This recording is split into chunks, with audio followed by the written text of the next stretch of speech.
Everybody,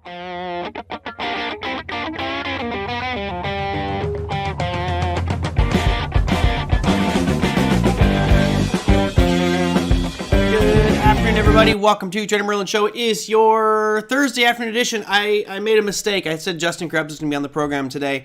I don't know how I thought that. It's actually on my calendar for Tuesday, so he will be on Tuesday. And then I'm also, fingers crossed, everything goes well, we'll have Sean Reed talking options next Thursday. So basically, you get 2 shows in a row of just me. It's the TraderMerlin Show. As I have mentioned, it is the 9th of February today, getting our Thursday afternoon gig on. Hope you all did well today. As you saw from the graphic that I posted just recently, I actually tried to use AI to generate a submarine going down at a pretty steep down angle. Well, unfortunately, it wouldn't do the steep down angle, but I wanted a submarine perspective because it just felt like today was one of the best downtrending markets I've seen in a while. It was pretty much down all day long. There wasn't any real upletting. It just kind of started off high and just kept on traversing lower, which of course is fine with me. I've got 40 puts on the Qs right now, so let it roll, keep on tanking. I think there's more downside to come. So quick shout out. Everybody gives locations where they're at. Good to see you, Les Tomasino. Lisa, we got Ron back with us. Good to see you, Ron. Matt from Alabama. Good to have you as well. Rajesh, we've got Liz, we've got Daryl, Randy, and Sid. All right. And we'll have more as we progress, I'm sure. It's funny because we always start off with like 15, 20 people, and by the end of the show, you usually have about 100 people watching live. So for those of you who are brand new to us, hit that subscribe button, hit the like button whenever you find that you like the show. If you hate the show, then email me and tell me about it, TraderMerlin@gmail.com. That way I can make the show even better while I still can. All right. Let's go and run through the ugly graphic here and talk about the markets. Richard from the Bay Area. I am from Pengrove. Actually, Petaluma is the closest town, Richard. So welcome as well, and Owen. Hey, Ben. So let's start at the bottom, work our way to the top from our top gainers out there today. I was actually doing my CIL program this morning, which is the Crypto Investor Live program, where we spend a couple hours a week just going over what's going on in the markets. If there are opportunities, try to present those. And one of the things we talked about today was there was this rumor going around last night that the Security and Exchange Commission, the SEC, was going to make a big announcement with regards to a settlement today. That was the rumor, and there was really only 2 major SEC settlements that could possibly happen. Number one was going to be Ripple, which of course has been embroiled in a lawsuit with the Security and Exchange Commission for years now, and I wish they would just settle and move on so we can move on with crypto. The other one was going against Kraken, who is under investigation for selling unregistered securities. Today, the settlement came out. It was funny. It was literally like 5 minutes after I finished my class. I told the class, be careful. Could be some wild swings. And sure enough, the announcement came out that Kraken has settled with the SEC. All these damn government acronyms drive me CRAZY. But they settled with the Security and Exchange Commission. And in the settlement, this is really the kind of like jaw-dropping moment. They said, we are going to stop staking. Now, some of you who are not into crypto may not understand what staking is. Essentially, it's a way for you to lock your cryptocurrency into a specific project and earn yield. I personally have a few $1,000s sitting over at Kraken earning yield. So I will spend the rest of my day removing that from there and moving it somewhere else. So kind of interesting to see. Now, the other side of this, for those, and I'll show you the charts here in just a second. The other side of this is there's also a rumor started by Brian Andreessen of Coinbase that the SEC is going after all staking companies in the U.S., or centralized staking, meaning Coinbase, Binance, Kraken, Gemini, anybody else doing business in the United States could be under pressure for their staking. And look what happened on that announcement. Here is Bitcoin for the day, which showed down about 4.77%. No big deal. It's a typical day. But look when it happened and how quickly it happened, right? It was right here. I finished class 11 o'clock, which is right there. Yeah, we were pretty much trending sideways while I was teaching class. And then that announcement came out and it fell from 22,500. Within 15 minutes, it had dropped about 600 bucks, and now you're drifting even lower on Bitcoin. This is a pretty big shot across the bow for the crypto industry for anybody who is in it, like Big Eb and myself.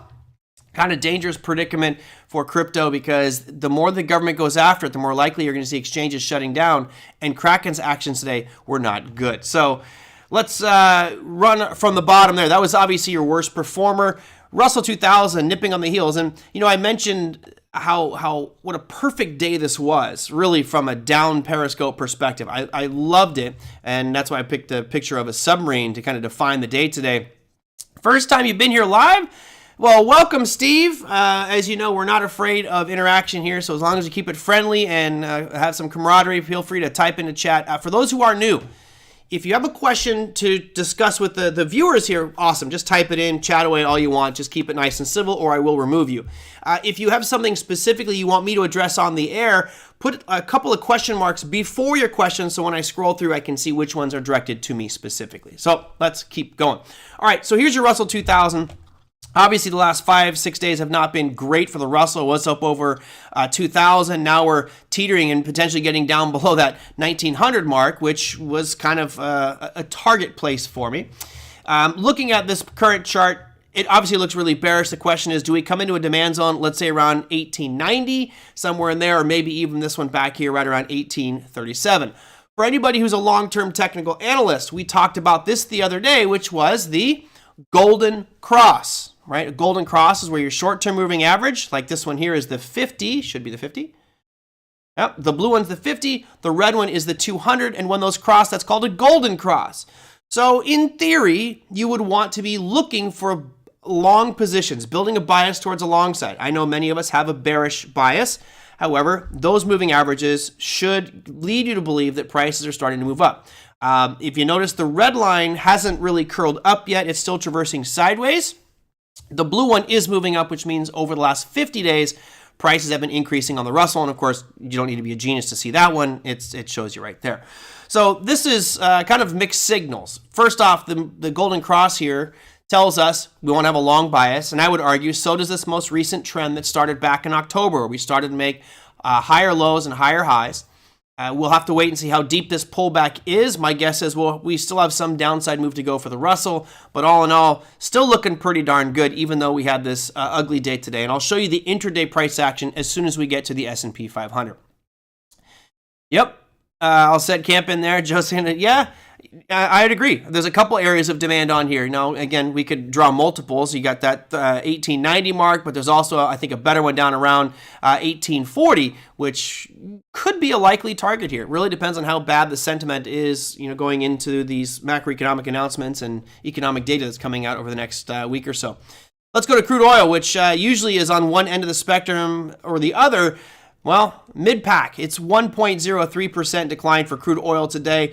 I put this yellow box on there for a reason. Not a lot going on. It's literally dead center of that range. It's right on the 50-period moving average, so really nothing here that's that noteworthy for crude oil other than it was down 1%.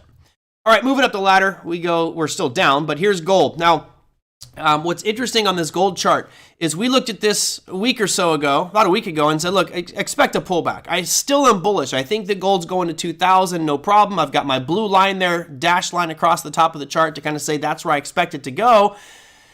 But I also expected there to be a pullback. You don't have this kind of run without a little bit of a breather, right? Any sprinter that runs a marathon or runs a 100-yard dash or something, they're going to take a break at the end of that with their hands on their knees and rest for a second before the next leg.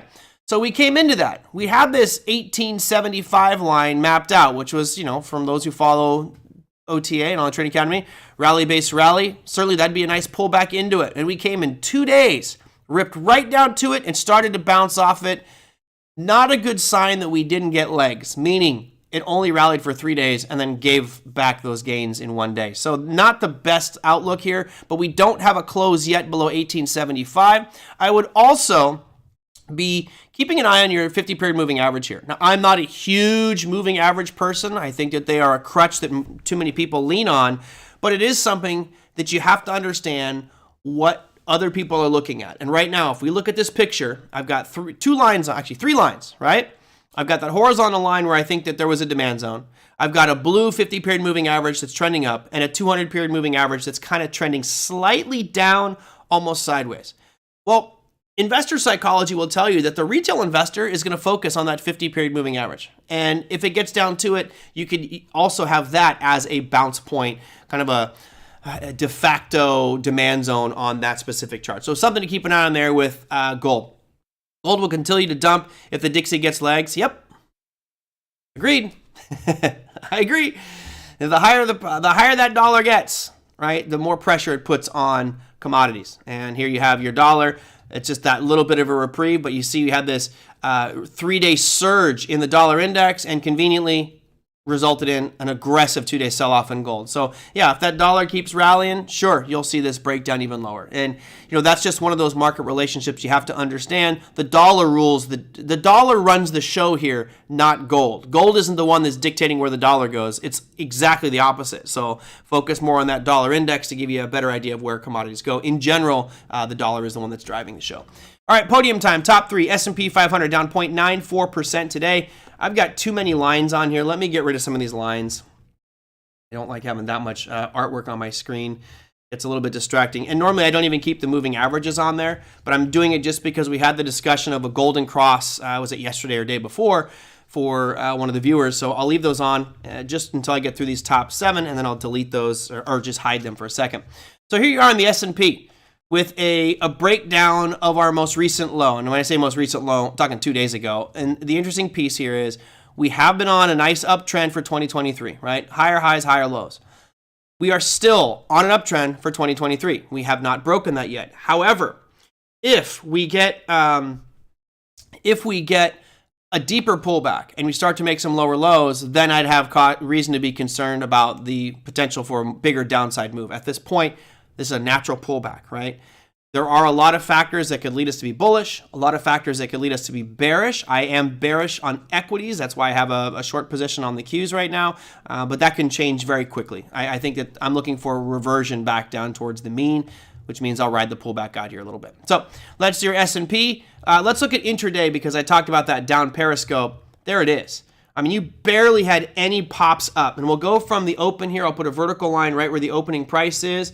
6:30 California time. So that's where we open, right? We actually gapped up because the difference between the open and the close. Here is where we closed yesterday, right? So between these two goalposts of blue, come on, Merlin, you can see it rallied up in the after-hours session. So that's what happened late last night. We were drifting up higher. We gapped up on the NASDAQ or S&P and then proceeded just to sell off all day long. And we still have not broken this, if you're looking at a 5-minute chart here, you haven't broken above that line. So that's telling you stay short on this one. Les says, Merlin, for the Golden Cross, is it the EMA or SMA? SMA. The Golden Cross is done with an SMA, simple moving average, not exponential. And, and on that topic, it's a great question, Les. Generally, and again, I think it really depends on the individual and how they trade. For the most part, in my experience, when you're looking at long-term charts, you're using simple moving average because it keeps all the data, the historical data, evenly weighted.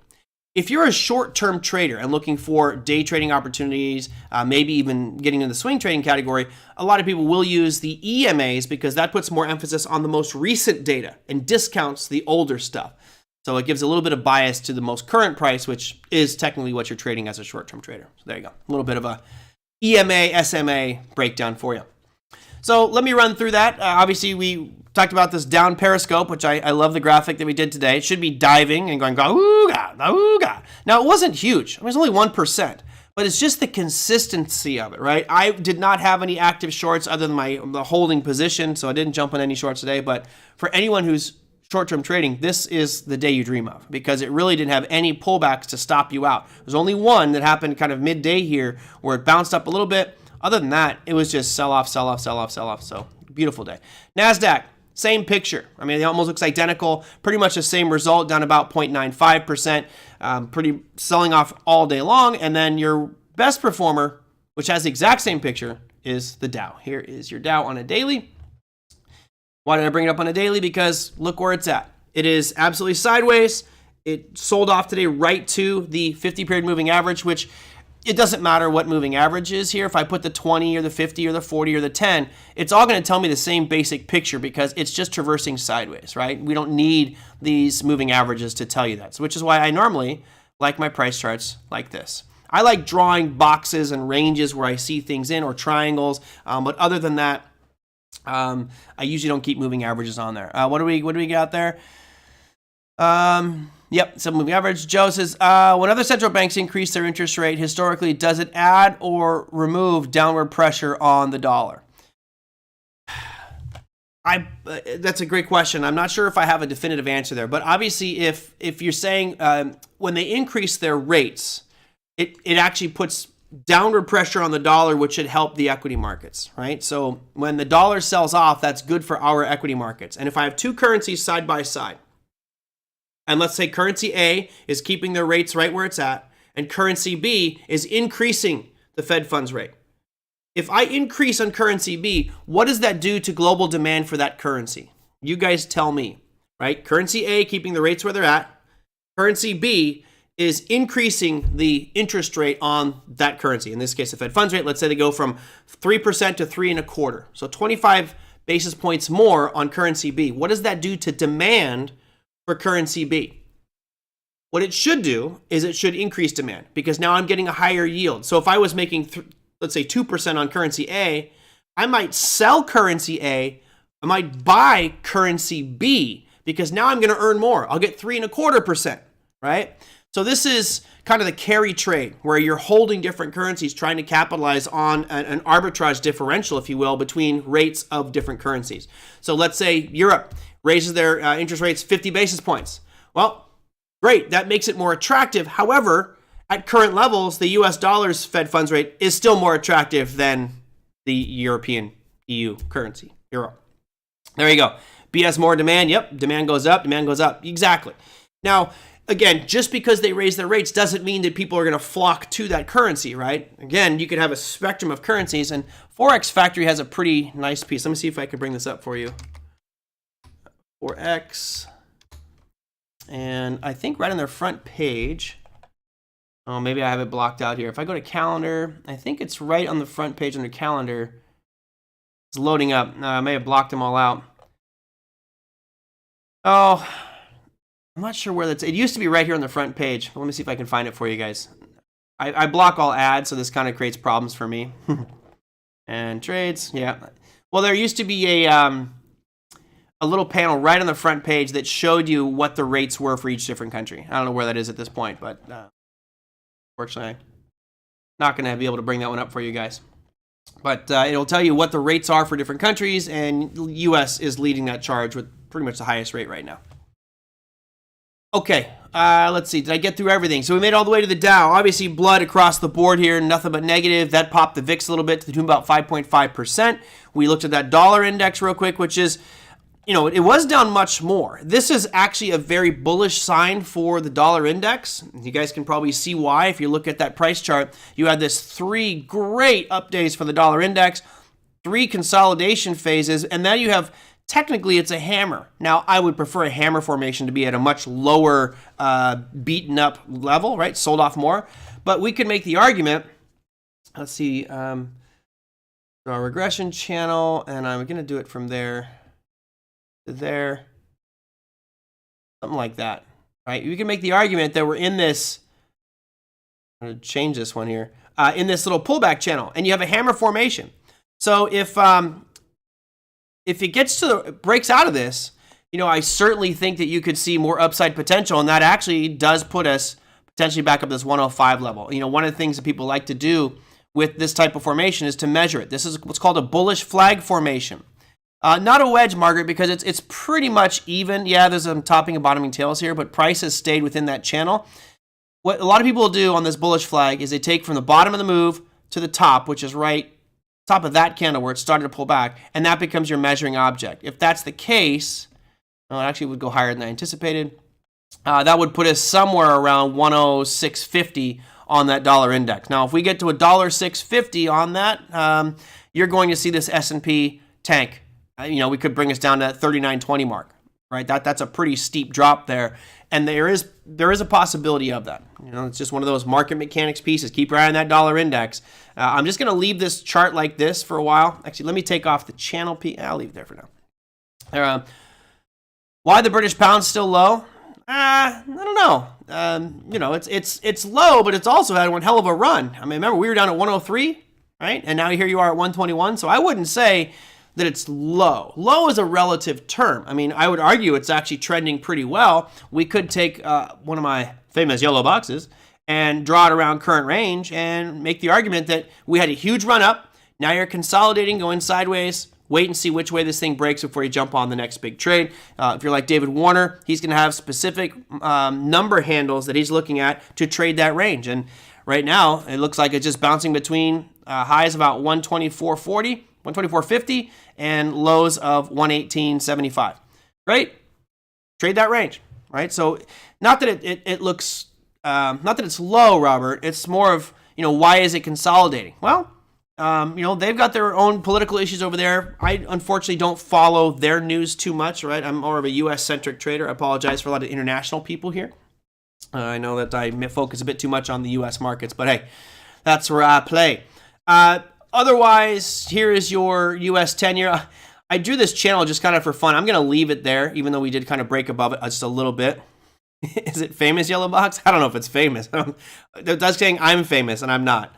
If you guys follow my Twitter feed, I found this idiotic clown of a girl who is like, I'm the greatest trader ever. Did anybody see that tweet I put out? I almost don't want you to look because I don't want you to give her recognition.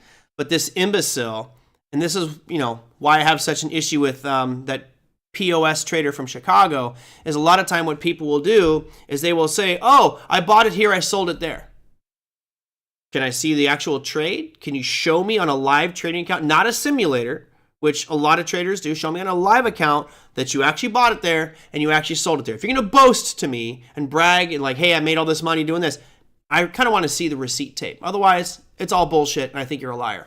This girl goes onto a site that's not even a trading platform. It's not. I'll show you. She did this. It's really ridiculous. Let's go to Coin. And I wish I could find some way to get regulators to go after just stupidity like this. People follow her, right? So she'll pull up something like this. So this is from CoinMarketCap, and she calls herself the crypto queen. She's really just a crypto idiot. Well, let's go back here and go 1 year, right? And what she will do is she will take a picture of this chart right here, and she will draw on it and say, oh, right here, yeah, I sold all I went short up here at 0.000022, and I bought it back right here. I'm the best. I'm the smartest. Like, girl, you can't even trade this. This is not a trading platform. This is just a charting package. It's kind of like if I went out here and went to, brought up the hot list, right? And what this moronic YouTube or Twitter girl will do is pick this chart right here, and she will say, oh, can I draw with a pen? Are there a pen? Can you draw with a pen on this one? I usually don't do anything with this one. Brush, make it draw it. She goes, sold. Oh, wow, I can't even do it with this one. She was sold at the top, bought at the dead low, and she put a smiley face on it. It's like, my Twitter is TraderMerlin. So everything that is TraderMerlin, one word. Here, I'll just because I'd rather you guys not click on her, but here, let's go there. And I'm surprised she hasn't come after me because I said it's embarrassing that idiots like this are allowed to talk markets. All this clown does is pull up a chart and say, see, I bought the dead low and sold the dead high, yet all images are screenshots are of non-trading platforms. This is what she does. She's like, I made 4.25%. I'll read it to you. VRA is up 4x this past month. I don't want to say I'm a genius and the best crypto ever because that's not my personality. Morons. People like this should just absolutely disappear from financial markets. Anyway, you got me on a rant. Who started that one? Didn't she say I don't know, Steve. I saw it come across my timeline and I just wanted to block it. I hate people like that. One thing when you go to seminars or workshops and you see people making all these claims, just be quiet and look at the screen. Most likely they're in simulator. Most likely. Let's see. Yeah, I know. In my news, the sad part is I trade. I actually trade real money, and I've been doing it for a long, long time, and I have I don't know how many followers I have on Twitter, 7,000. That girl has 30,000 followers. It's who's the moron that follows such a cocky, brash, arrogant, unprofessional person who probably doesn't even trade? Blows my mind. Meta has dropped below 180. Huge gap to be filled. Let's check that out, Rajesh, because Meta has been a wild one. I'm a little bummed that I got out of my calls on it. How about I spell it right? META. Yeah, so we talked about this one. See the red line I've got drawn on it? Right, this was a couple days ago. we had 180, and I said, guys, there's this huge gap here. And I shorted the market a few days ago because of this. I thought that most of these markets, I actually shorted this market on February 3rd. It was either Friday or Monday. I forget which one. And the main reason, it was Friday. That's right, because I talked about it on my Friday show. The main reason was all these FANG stocks gapped up. Huge, right? First it was Meta with their earnings and their share buyback. And then you saw it kind of hover here, and I said, hey, if it breaks down below of that gap up day, which is 180.14, I said, if you get below 180, you got yourself a potential short fill here and a great shorting opportunity. I did not see this one today, but yeah, thanks, Rajesh. I love when people remind me of when I do things right. Yeah, this could be, it would be challenging for this thing to fill the gap, but you know, the question is, can it? And the response is absolutely. It could absolutely fill this trade, fill this gap. Oh, Meta today on your advice. Good. Well, I hate saying the word advice. I hate that. It makes me feel like I don't want to be a stock picker for anybody, right? It's just, when I make a statement that says, look, if we get below this red line there, oops, got this stupid drawing tool on. Let me get rid of that real quick. All right, so there, escape. Okay. You know, when I made that statement, we were back here. And it's just simple, you know, everybody can make their own trading plan and craft it. Are we going to close it all the way? I don't think so. But a lot of people will look at these types of gaps and say, I'm expecting a 50% fill. All right, well, maybe I'll start wrapping a strategy around the breakdown from there to there. 50% puts me at 169. Well, if you shorted at 180 and you got at 169, pulling 11 points out of Meta, not a bad play. Actually, I think it might even be lower. Let's see. That's that one. It's actually, yeah, it's at 166.90. So there you go. So keep your stop losses in place. You know, this is one of those crazy ones when you look at things like Google, right? Google on their earnings, actually on the Facebook earnings, just jumped up and then has been just giving it back ever since. This is a pretty ugly sell-off for Google over 3 days from peak to trough. Let me give you the rundown there on those numbers. From peak to trough, down 13.45% in just 3 trading sessions. Actually, 2 trading sessions. You got Apple, which has been basically just stuck in the sideways range. Again, I think that this is the one that you got to keep your eye on, because if Apple starts to tank, then it's all going to tank. And then what was the last one we had? Amazon.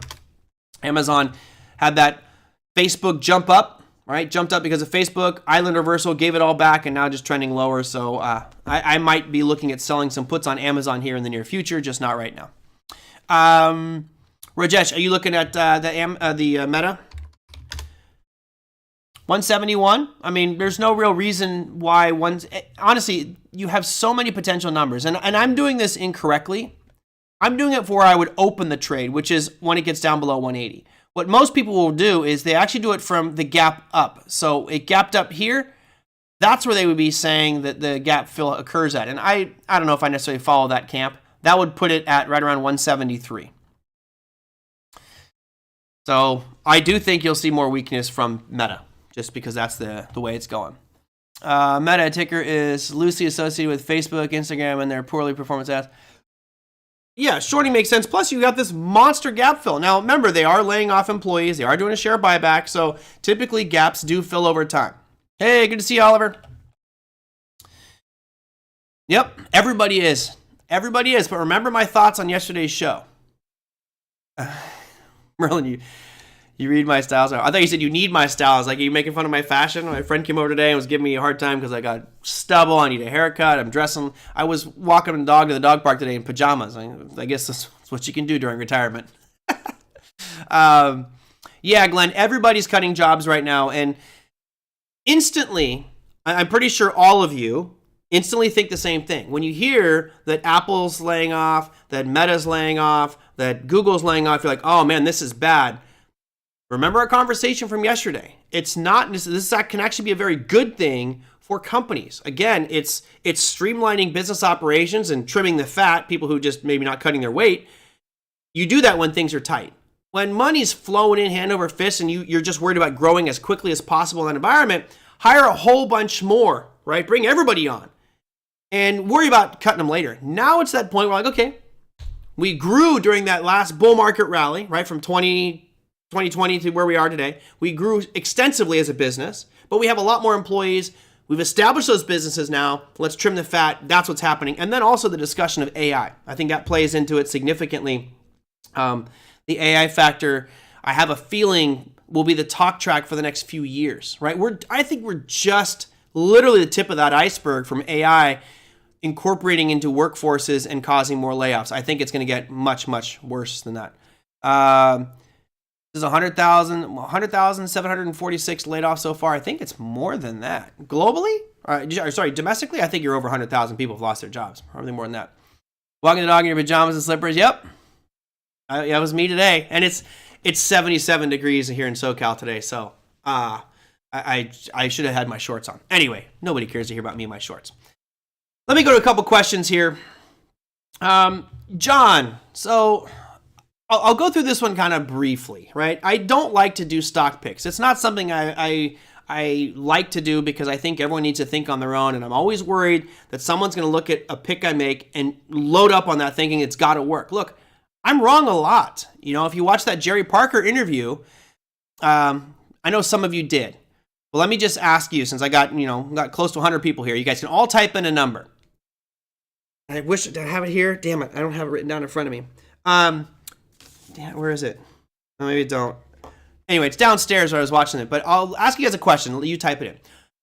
Jerry Parker, who was one of the original Turtles traders, arguably one of the best trading groups in the world, and one of the most profitable groups ever to grace the financial markets. He talked about his win percentage. What do you think his winning percentage is? Is it 75% of his trades win? 80%? Is it 10%? What percentage of his trades do you think win?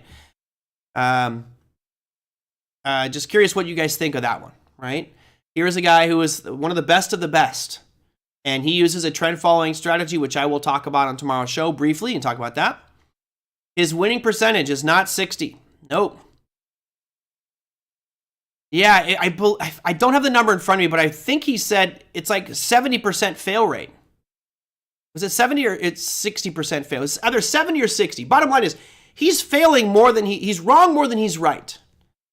Yeah, was anybody in that one? I can't remember. I think it was either 40 or 30. I'll just say 35, which means that 65% of the time he's wrong. He gets stopped out. Let that sink in for a second, right? He's wrong. Let's say 65% of the time you're like, this guy sucks. He's a loser. Quite the contrary. If he is right 65% of the time, you would think he's a loser, but it's those 35% that have such big winners that those 65% losses just disappear. Exactly. So here's his thing. In watching his presentation, and again, I would encourage you to check that one out at Barchart.com. It was pretty good, pretty interesting presentation. He has some seriously wide stops, and I'll talk about that on tomorrow's show on kind of how the Turtles did their trade strategy off of using ATR. Point I'm making here is, when I make a call, my win percentage is way better than 35%. Like, I'm over 50, right? In my mind, I have to be. However, I don't have the colossal runners that he has. I'll have some pretty big winners, but I am still guilty of cutting my winners too short. Just something I should probably be working on, but I'm very happy the way things go here. 60%, fine, right? Again, it really all boils down to how much you're risking per trade and what your goal as a final outcome is. So, John says, I struggle with finding things to trade. Can you give us some stocks that you are looking at for tomorrow's trading? Can you make it a daily segment?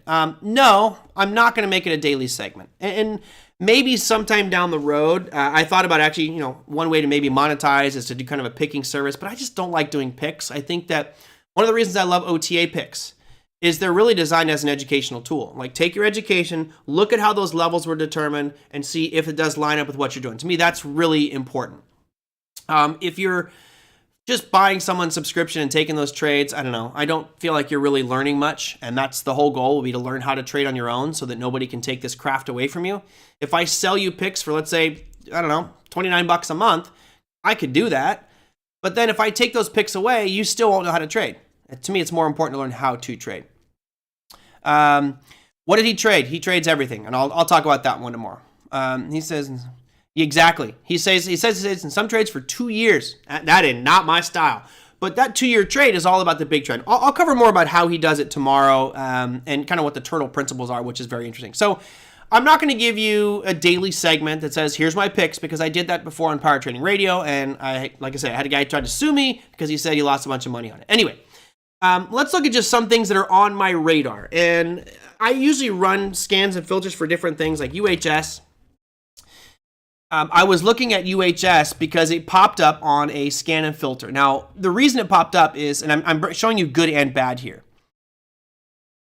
It has a hammer formation, but the fact of the matter is this hammer formation is nowhere that interests me. And I bring this up because I'm running scans and filters for hammers. It doesn't mean I need to take it. So this would be something that would come up on my radar, but I would not be interested in because the hammer is not in a good location. Another one that came to mind with that kind of a similar picture, was it TSN? Yeah, it was TSN. TSN came through that filter. No, TSN was not. IFF. I liked IFF because IFF is enduring a massive amount of pain.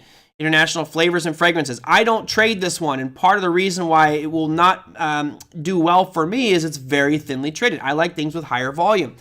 However, if you look at this price chart, IFF got murdered today. I mean, this is a monster sell-off on IFF. Where's the exact percentage? It was down 18% today. But it's also came smack down into a demand zone where that was the last time it had a big turn and shot up, had a big move to the upside. Let me get this out of there, right? And you are pretty much in that zone right now. So that may be a potential opportunity. Again, I'd have to wait and see what happens in the morning on this one. I do like to look out for new tickers and symbols, but again, I've never traded IFF before. It is just something that popped on my radar through a scan and filter. I think ETR was another one.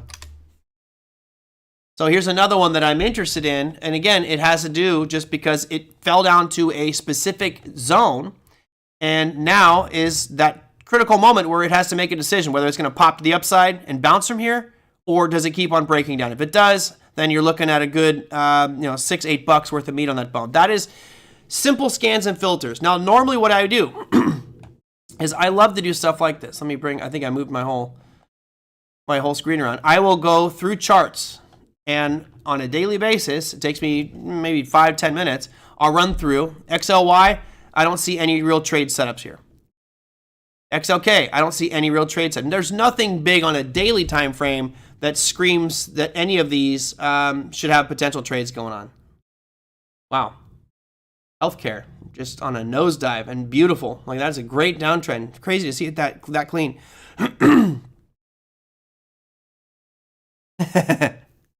Yeah. Well, Glenn, again, it's just a filter. It's just a scan and a filter. But I'm looking through the major ones that I trade. I like to stick with the major market indexes and ETFs because they're so liquid.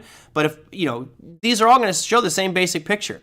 So the only one here that looks very interesting to me is utilities, right? XLU. XLU coming into this area right around $56, which might be $66, which was the origin of this gap. So I actually might look at trading utilities tomorrow. Why?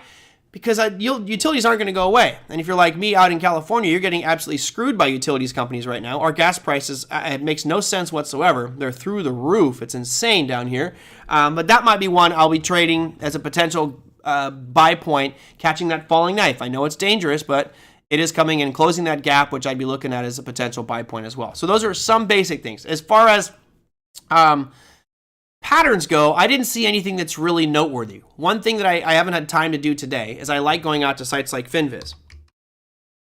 So there's a whole bunch of different sources out there. I don't pay for any of them. I'd rather just things be free. That's the way I like it. But if you go to FinViz, to help you learn some patterns that you can see here on the front page, there's a whole bunch of different styles. So you have wedge up, wedge down, ascending triangle, descending triangle. And if I'm in fact in a bearish mode, again, I do feel like there is some bearishness coming into the market, I might look at something like a descending triangle. Now, be careful with these because a lot of them are so cheap that there's really no reason to buy it, or to short it. Like SVT, this is not a descending triangle. So whatever their algorithm or computer program that's picking this, that's garbage. This is trash. I wouldn't mess with it. Hey, Nestor. So I'll real quickly just see if there's anything in here that looks appealing to me. Generally, I don't like things that are trading under $15. So all of this stuff is already off the table for me. I actually like DJP. So DJP's got a great downtrend, although it feels like it just kind of broke below this descending triangle level. I might bring that one up on my radar. As long as it has liquidity, then okay, I might take a peek at that one for tomorrow. You also have on UCO, again, this is a leveraged oil product, right? This is a double, I think it's double long, Pro Shares Ultra. Yeah, I think that this is a double, maybe even a triple long oil, USO. So I'd be careful with that one, although I do like this setup. It looks like it's just been bouncing along that 25 level for quite some time. Have you found a, yeah, sure. Sure, Josh. Hey, Josh, good to see you. Yeah, one of the scans for high volatility stuff is you could just go out here and go to screeners and look for things that have a really high beta, right? Or ATR, but of course it has to be percent ATR. Let's go to fundamentals. It should be, let's see, beta is on the front page. So where's beta? It's on here somewhere. Descriptive, not technical. Oh, there's beta. So, you know, guys, for whoever might be new, if you have a beta of 1, that means it's just as volatile as the S&P 500. So if I say, give me a beta over 4, these are all securities that are like really, really volatile, right? Hive blockchain. I mean, these are, we know that all the mining companies are getting smoked right now. Marathon, it's funny, they're all on here. Riot blockchain, Marathon, Hive. You have a lot of mining companies on there, but these are going to be really high beta, which means it's 4 times as volatile as the S&P. Doesn't mean it's going to move in the same direction as the S&P. It just means that percentage gain-wise, these ones have significant swings on a regular basis. Look at CELZ. Right? I don't touch them because they're medical and biotech, and I don't trade biotechs anymore. But here's Hive blockchain, right? Maybe just look at that one real quick. Not on my radar, right? But here's Hive. I mean, this thing was having a huge run starting back in the tail end of the year when crypto was getting slaughtered. Crypto had that nice run. All of a sudden, all of these mining companies doing really good, but I wouldn't touch them. Even this one actually looks like it's pulled back to the lower end of a demand zone, kind of the sideways consolidation. Yep, most of those are going to be under 15. Long leg doji on Tesla daily charts. Tesla has been a popular one, so let me just bring up Tesla, and then I got to wrap up here because I got stuff I got to take care of. Tesla is due for a pullback. That it is. I actually thought we were going to stop at the 200 mark just because the nice whole number psychology gapped up today. I will be keeping an eye on that one. I do feel like you're going to see this thing come ripping back down just because there's so much optimism. You know, where were all these people? It's gone from $100 to $200. I mean, this thing's up 100% since those lows on earnings. And, you know, it's funny how people don't want to buy something at 100, but now all of a sudden they're fighting to get it at 200. It's crazy the way that it works. I will be looking at Tesla as a potential short here, but I need to let it confirm. It would not surprise me to see a gap down tomorrow on Tesla, leaving what is called an island reversal. So you guys can see this little candle up here, right? It gapped up today, had this almost a shooting star. It's kind of a long-legged doji, if you will, but it opened and closed right around the same price. Long topping tail, small bottoming tail. If it gaps down tomorrow and starts to sell off, this could be a great trade. Yep, exactly, Lisa. Fear of missing out. Yep, that's almost a shooting star. Correct. I would actually say it's a shooting star, right? I'd give it that benefit of the doubt. It's had a monster run up. You're expecting there to be a blow off top. What's something else that I could look at here? And I'll let you guys kind of, school is in session. What is something else that I could add to this that may help me anticipate or understand the emotion that's going on with this shooting star? Let's say we've come to an agreement. This is a shooting star, which leads us to a potential reversal for tomorrow. What's something else to add to this that may really make us go, yes, this is it. This is it. We're going to see it go. Well, let's add in volume.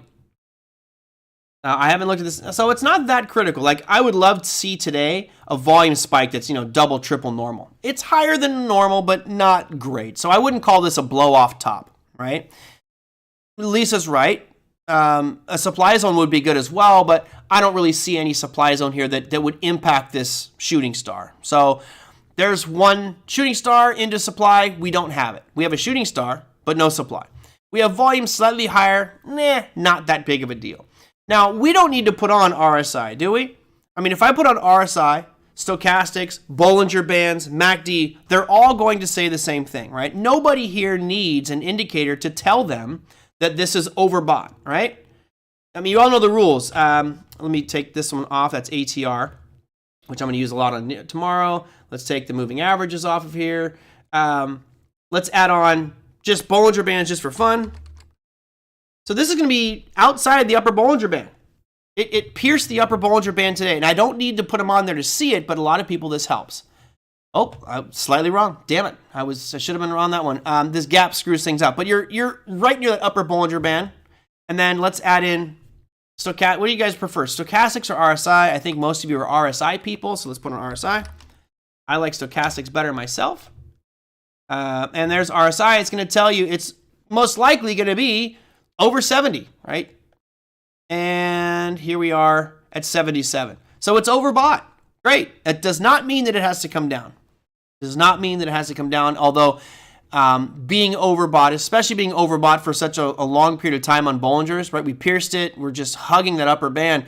You just have a monumental trend going on in Tesla right now. And, picking that top is a challenging thing. So tomorrow, don't just short Tesla because it has a shooting star today. You need to let it prove to you that it's going to start to fill this gap a little bit. And if we see the market sell off tomorrow, that'll be a nice factor to help that happen. But you're overbought on RSI, you're overbought on stochastics, you're almost overbought on Bollinger Bands. Moving averages are curled and really aggressively to the upside. So there's a lot of factors here. Weekly, yeah, that'll change your perspective. Go to weekly here. I usually start with dailies. So if you're looking at this whole area over here, get that Bollinger Band off because I don't like that. If you're looking at that range, then you can make the argument that we are in supply zone. That's a big supply zone. It's a $30 supply zone. Depending on how you draw it, some of you will cut out those tails, some of you cut out the bodies, but that's the general gist of it on the weekly. So let's see. There was a question. I think, Tom, you answered that one.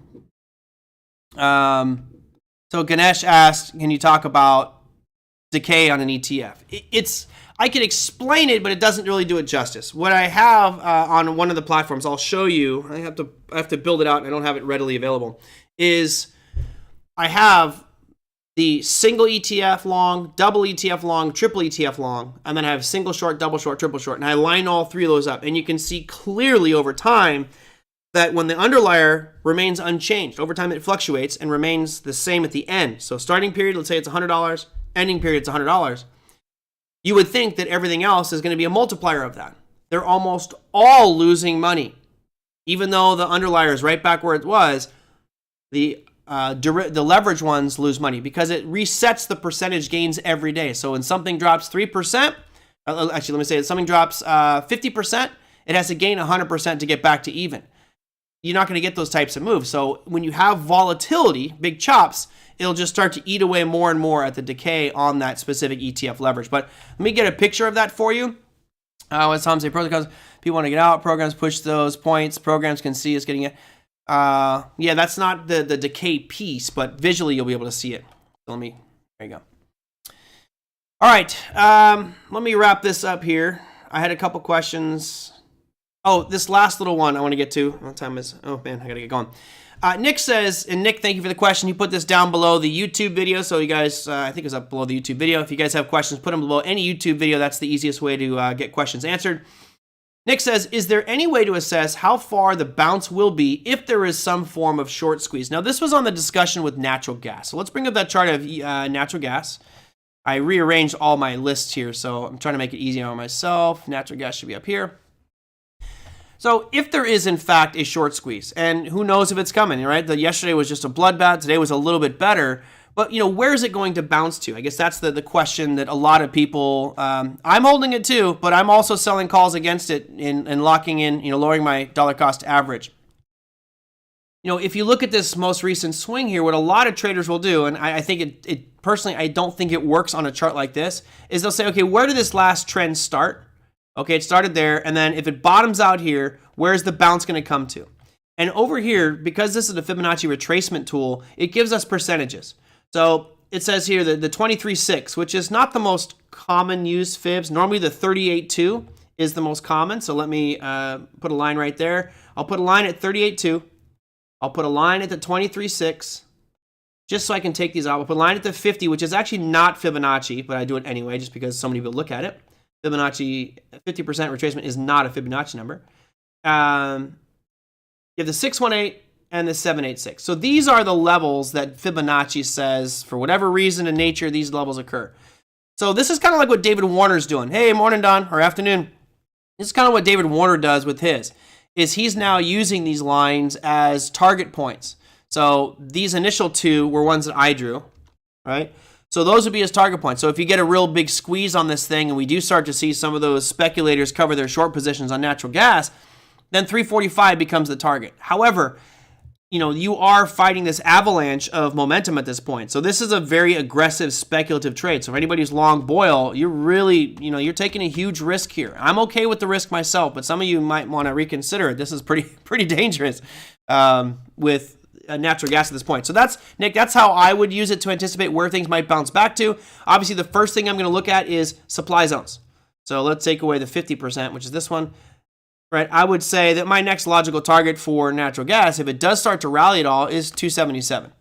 That's the origin of this last big pop down that we had back on February 1st. Other than that, not a lot to go off of here with the potential squeeze side of things on natural gas. Remember, commercials are net long and speculators are net short. So there's going to be kind of both sides on this. Yeah. I'm with you, Yowza. I told you, my gas bill is typically $30 to $45. $30 to $45. This last one was $250. I'm like, and I feel like I'm using less gas. Like, my house is freezing right now because I don't want to turn on the gas. That's how cheap I am. I'm like, nope, we're going to tough it out. Thank goodness I got a German Shepherd with a big, heavy coat. Good, Rajesh. Sold calls at 7. There was some great premium on that, right? So sold calls at 7. Same with me. If nat gas closes 240, look out below. Sad to say, but yeah, this is an interesting point for natural gas to kind of be holding these levels, but where do we go from there? Now you're going way back to this level down here at about $1.80. That's not good. Not good at all. Anyway, that was the last one I get to for today. Let's talk about economic calendar for tomorrow. Not the best stuff out there for the U.S. equity markets. Let me make sure. Did I do this one right? I think I did put it in there. For tomorrow, you've got University of Michigan consumer sentiment, inflation expectations. You got a couple FOMC members speaking, so not the craziest day. You also have Canadian unemployment rate, so that's pretty much all the important stuff that's going to be happening tomorrow with regards to economic announcements and earnings. There was really nothing noteworthy on a Friday for earnings, so I will just leave that one all alone for today.